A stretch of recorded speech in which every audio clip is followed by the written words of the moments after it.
Ертеде бір кішкентай ауылдың шетінде елдің бәрі қорқатын ерекше бір кемпір өмір сүріпті.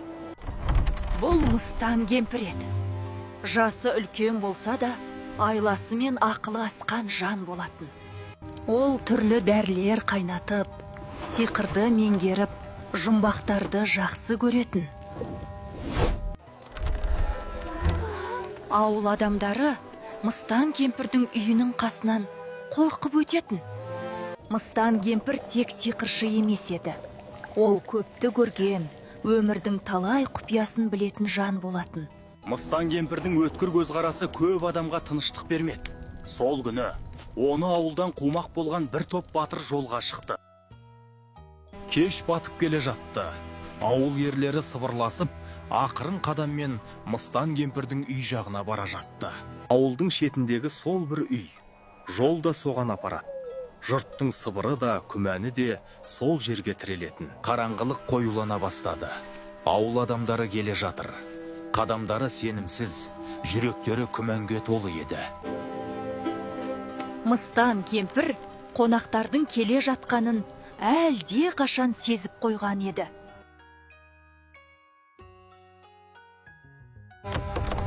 Мыстан кемпір асықпай үйінен шықты. Ол олардың не үшін келгенін жақсы білетін.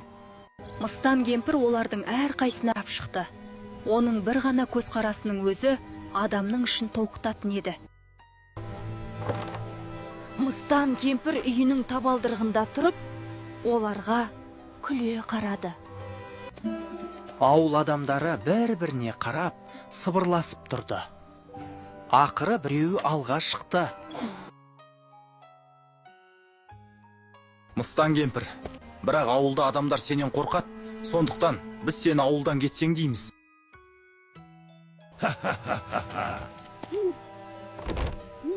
Сонда сендер мені осылай ғана қорқытып кетіре аламыз деп ойладыңдар ма?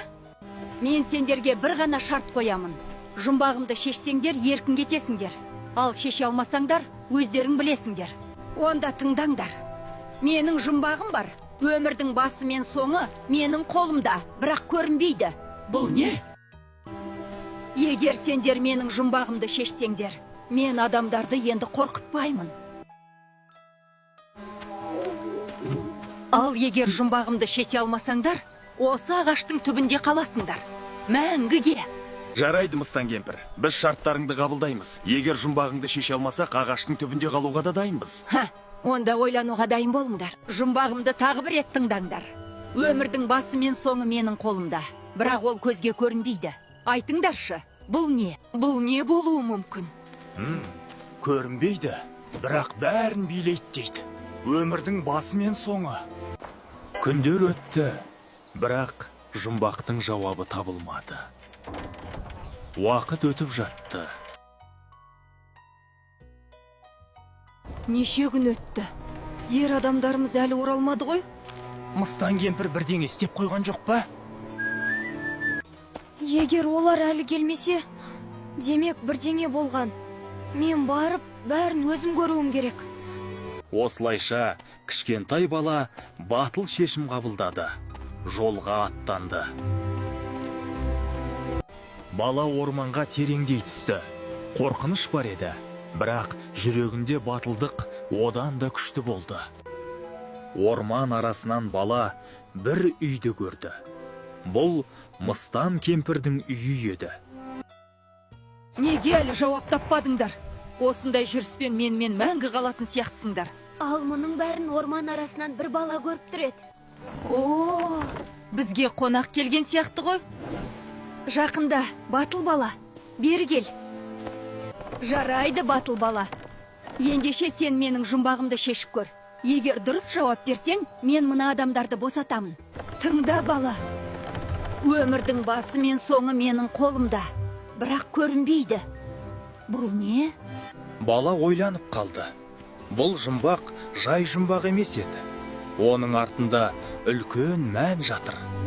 Менің ойымша дұрыс жауабы уақыт. Дұрыс айтасың, балақай. Балақай, сенің жауабың дұрыс. Ол әрине уақыт. Мен уәдемде тұрамын. барлық адамдарды босатамын. Ақыл мен батылдық кез келген күштен мықты. Осымен балалар ертегіде аяқталып қалды. Сол күннен бастап Мыстан кемпір ешкімді мазаламай тыныш өмір сүріпті.